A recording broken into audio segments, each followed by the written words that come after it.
नमस्कार दोस्तों, आइए शुरू करते हैं गणित का आज का पाठ, जिसका नाम है अनुक्रम तथा श्रेणी। इसी को हम अंग्रेजी में सीक्वेंसेस एंड सीरीज के नाम से जानते हैं।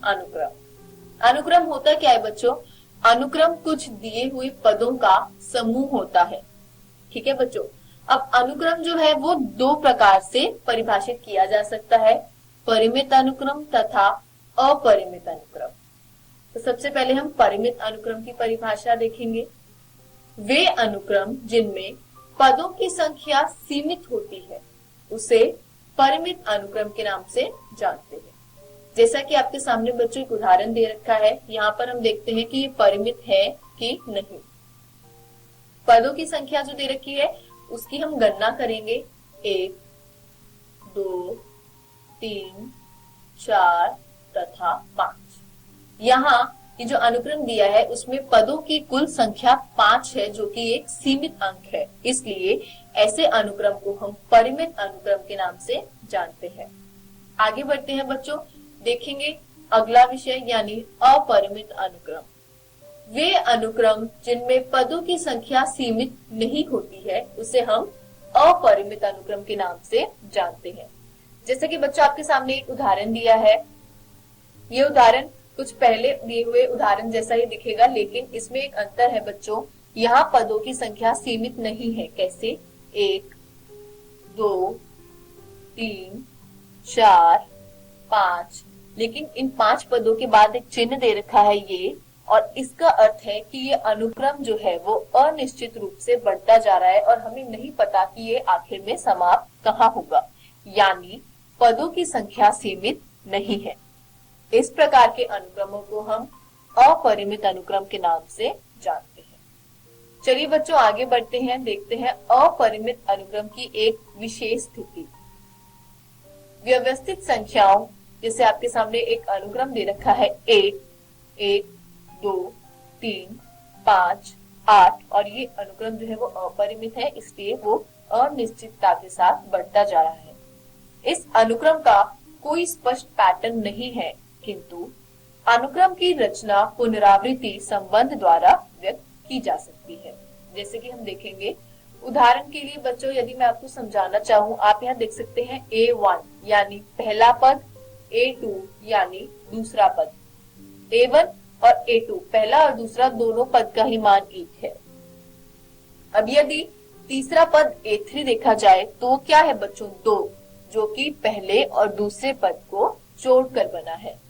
बच्चों इसी प्रकार यदि आप ध्यान देंगे तो जो चौथा पद है यानी A4 जिसका मान है 3, वो दूसरे और तीसरे पद को जोड़कर बना है, यानी 2 + 1 3।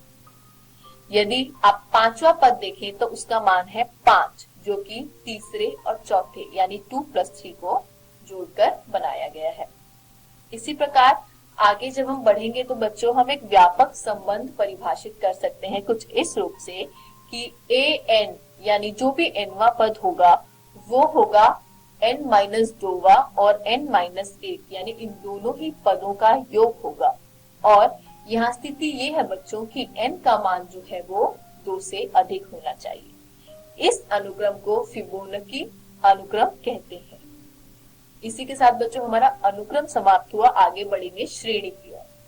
माना कि यदि A1, A2, A3 से आगे बढ़कर AN तक एक अनुक्रम है, तो व्यंजक A1 जमा A2 जमा A3 जमा करते हुए हम लेंगे योग AN तक का, तो संबंधित अनुक्रम से एक श्रेणी ये बन गई।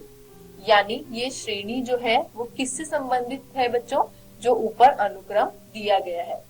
ठीक है बच्चों, श्रेणी दो प्रकार की होती है, परिमित श्रेणी और अपरिमित श्रेणी। ऐसा क्यों बच्चों? श्रेणी जो है वो किसी अनुक्रम से संबंधित है। जब अनुक्रम दो प्रकार के होंगे तो उनसे संबंधित श्रेणियां जो होंगी वह भी दो प्रकार की होंगी। कैसे वो देखेंगे।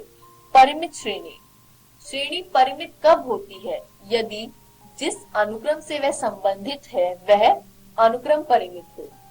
ठीक उसी प्रकार अपरिमित श्रेणी में हम देखेंगे कि श्रेणी अपरिमित कब होती है? यदि अनुक्रम जो दे रखा है या जिससे संबंधित वो श्रेणी है वह अपरिमित हो। आगे बढ़ते हैं बच्चों, देखेंगे समांतर श्रेणी। एक अनुक्रम दिया है A1, A2, A3 ऐसे ही AN तक। इसको समांतर अनुक्रम या समांतर श्रेणी कब कहेंगे? यदि AN+1 बराबर होता है AN+D के लिए और जो N है वो बिलोंग कर रहा है कैपिटल N यानी नेचुरल नंबर्स में। नेचुरल नंबर यानी प्राकृत संख्याएं। तो N का जो मान आप लेंगे वो सभी प्राकृत संख्याओं से ही लेंगे, उसके अलावा आप कोई दूसरी संख्या नहीं ले सकते। यहाँ पर जो A1 है उसको हम प्रथम पद कहते हैं और जो अचर पद D है उसको हम समांतर श्रेणी का सार्व अंतर कहते हैं। ठीक है बच्चों, आगे बढ़े तो हमने देखा समांतर श्रेणी का व्यापक पद।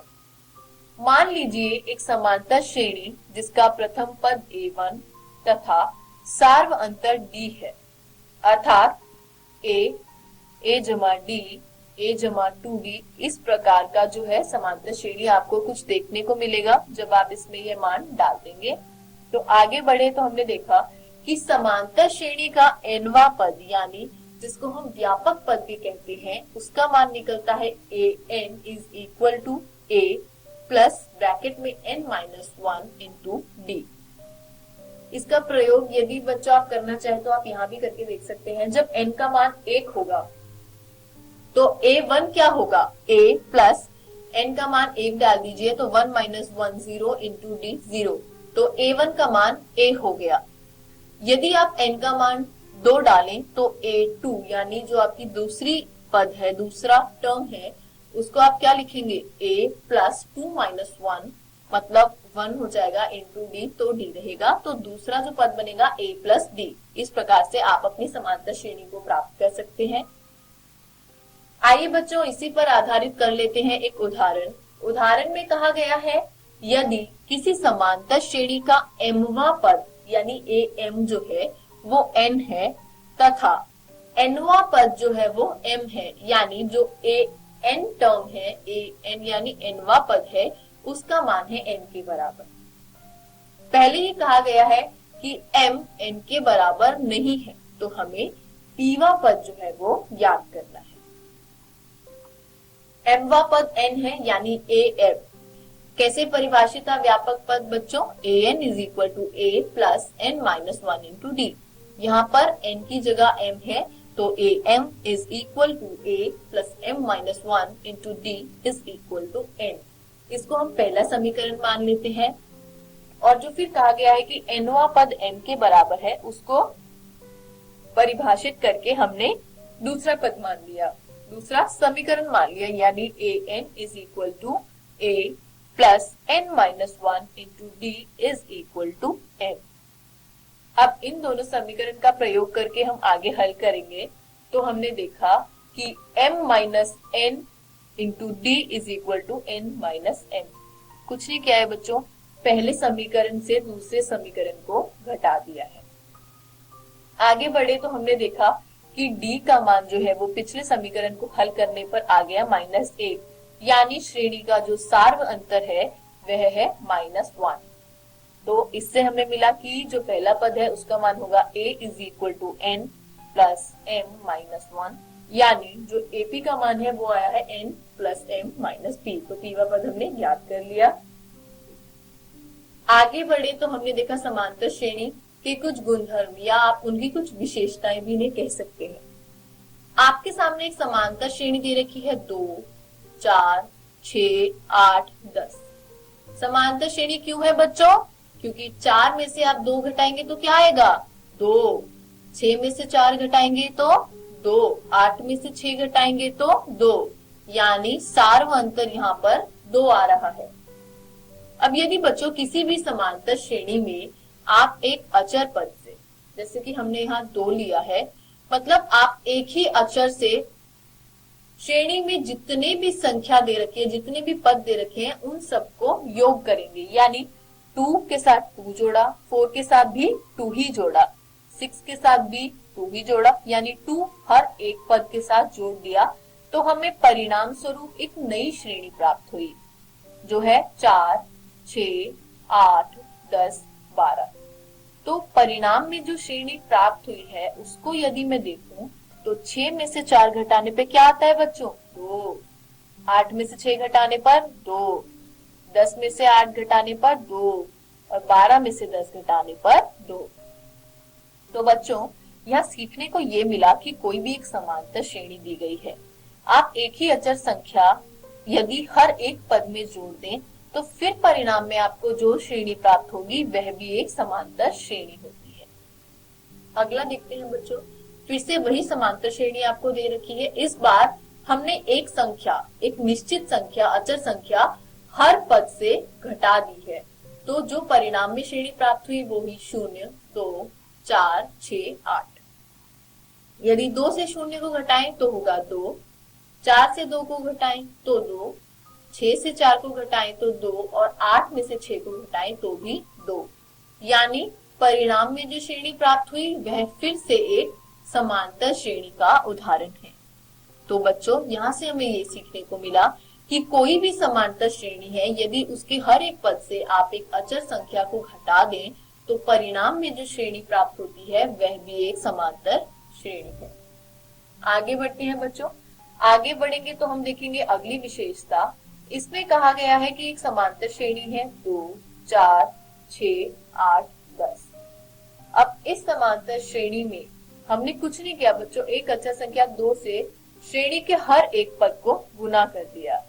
गुना करने पर जो परिणाम में श्रेणी प्राप्त हुई वह थी 4, 8, 12, 16, 20। इसी प्रकार आगे बढ़ती है। तो 8 में से 4 घटाने पर आया 2, यानी 8 में से 4 घटाने पर आया 4, 12 में से 8 घटाने पर आया 4, 16 में से 12 घटाने पर आया 4 और 20 में से 16 घटाने पर भी आया 4। यानी परिणाम में जो श्रेणी प्राप्त हुई है वो श्रेणी जो है वह भी एक समांतर श्रेणी है। तो यहाँ सीखने को ये मिला बच्चों कि कोई भी एक समांतर श्रेणी दे रखी है, आप एक ही अचर संख्या से सभी पदों को गुना कर दीजिए, परिणाम में जो श्रेणी आपको प्राप्त होगी वह भी एक समांतर श्रेणी होती है। आगे बढ़ते हैं आखिरी विशेषता की ओर।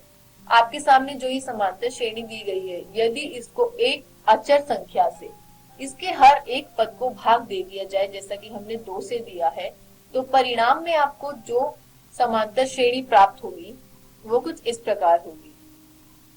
देख सकते हैं बच्चों, 2 में से 1 गया 1, 3 में से 2 गया 1, 4 में से 3 गया 1, 5 में से 4 गया 1।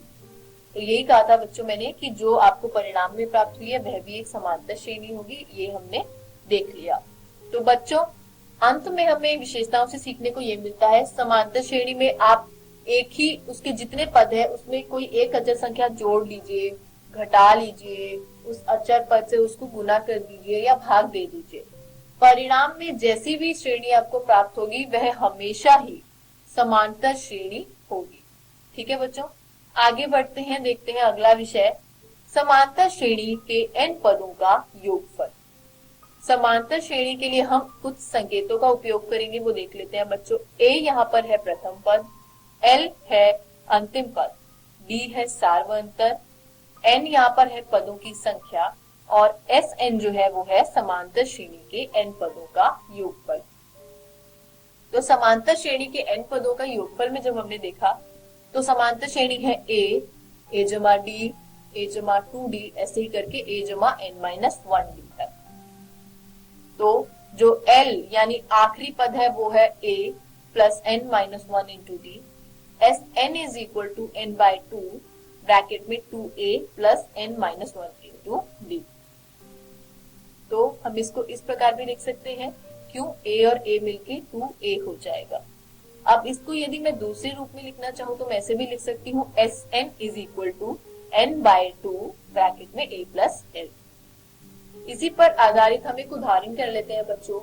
यदि किसी समांतर श्रेणी के n पदों का योग np प्लस 1/2 n-1 q है, जहाँ p और q अचर हैं, तो सार्वअंतर हमें ज्ञात करना है।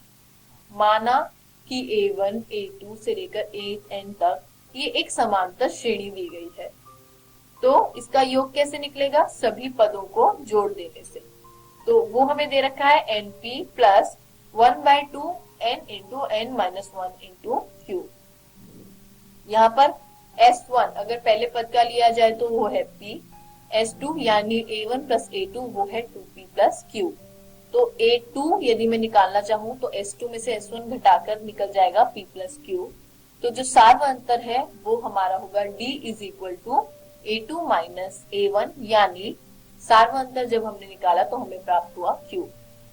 एक अनुक्रम है, अनुक्रम के पद कुछ इस प्रकार हैं A1, A2, A3 up to AN, यानी A1, A2, A3 से लेकर AN तक। इस अनुक्रम को गुणोत्तर श्रेणी हम कब कहेंगे? यदि उसका प्रत्येक पद जो है वो अशून्य हो, यानी शून्य के बराबर ना हो, तथा एक k प्लस 1 को जब एक k से भाग दिया जाए तो परिणाम में आपको r पाना चाहिए, जो कि एक अचर संख्या है। स्थिति दी गई है कि जो k का मान है वो 1 या 1 से अधिक होना चाहिए। इसी के साथ जब हम आगे बढ़े तो हमने देखा कि यदि मैं A1 को A मान लूं, यानी प्रथम पद को A मान लूं, तो जो गुणोत्तर श्रेणी हमको प्राप्त होगी वो कुछ इस प्रकार की होगी। क्यों बच्चों? क्योंकि आप जब भी एक k प्लस 1 को, यानी जब एक बड़े पद को एक छोटे पद से उसी के साथ जो उससे पहला पद दिया है उससे भाग दे रहे हैं, तो आपको अनुपात r प्राप्त हो रहा था, जो कि एक अचर संख्या थी। तो r से ही यह गुना होता जाएगा। अब यहाँ पर a को हमने कहा प्रथम पद, और जो r दे रखा है उसको हम कहेंगे इस गुणोत्तर श्रेणी का सार्व अनुपात। आगे बढ़े तो हमने देखे कुछ संकेतन, जैसे कि a यहाँ पर प्रथम पद कहलाता है, r कहलाता है सार्व अनुपात, l जो है वो है अंतिम पद, n जो है वो है कुल पदों की संख्या, और Sn जो है वो है n पदों का योगफल। गुणोत्तर श्रेणी जिसको हम परिभाषित कर चुके हैं वह होती दो प्रकार की है, परिमित गुणोत्तर श्रेणी तथा अपरिमित गुणोत्तर श्रेणी। तो सबसे पहले हम देखेंगे परिमित गुणोत्तर श्रेणी को। यह होती है इस प्रकार बच्चों कि श्रेणी का जो परिमित रूप है वो इसलिए हम देख पा रहे हैं क्योंकि जो पदों की संख्या है वह सीमित है। हमको पता है यहाँ पर कि आखिरी पद जो है वो है r⁻n-1। वहीं यदि मैं देखूं अपरिमित गुणोत्तर श्रेणी को, तो जो यहाँ पर श्रेणी है उसमें आखिरी पद पता ही नहीं है। श्रेणी का पहला पद a है, फिर ar² ar³ ऐसे आगे बढ़ के जाएगा ar⁻n-1, और इसके बाद भी श्रेणी जो है वो अनिश्चित रूप से आगे बढ़ती जा रही है। तो चलिए बच्चों, आशा करती हूँ आपको ये दोनों ही समझ आ गए होंगे। अब इसी पर आधारित एक उदाहरण देख लेते हैं बच्चों। अब इसी पर आधारित देखते हैं एक उदाहरण। गुणोत्तर श्रेणी दे रखी है आपको 2, 8, 32 और ऐसे ही आगे बढ़ रही है। तो कहा गया है इसमें कौन सा पद जो है वो होगा 1,31,072। तो बच्चों इसको हम हल करके देखेंगे। यहाँ पर a जो है वो 2 है, प्रथम पद 2 है, और जो सार्व अनुपात यानी r है वह 4 है। तो इसलिए यदि मैं मान लूं कि 131072 ये हमारा an है, यानी nवां पद है, तो हम लिखेंगे कैसे बच्चों? 2 4 की पावर n-1, यानी ar⁻n-1। जब मैं 2 से भाग देती हूँ 131072 को, तो मुझे मिलेगा 65,536, यानी 65,536 इज इक्वल टू 4n-1। तो हम अगर देखें तो यदि मैं 4 की घात 8 लूं, यानी 4n-8 लूं, तो मुझे मिलता है 65,536। अब क्योंकि दोनों के ही आधार यानी 4 जो है वो समान है, तो दोनों की घात को मैं बराबर रखकर देख सकती हूँ, यानी n-1 इज इक्वल टू 8, जो होगा n इज इक्वल टू 9।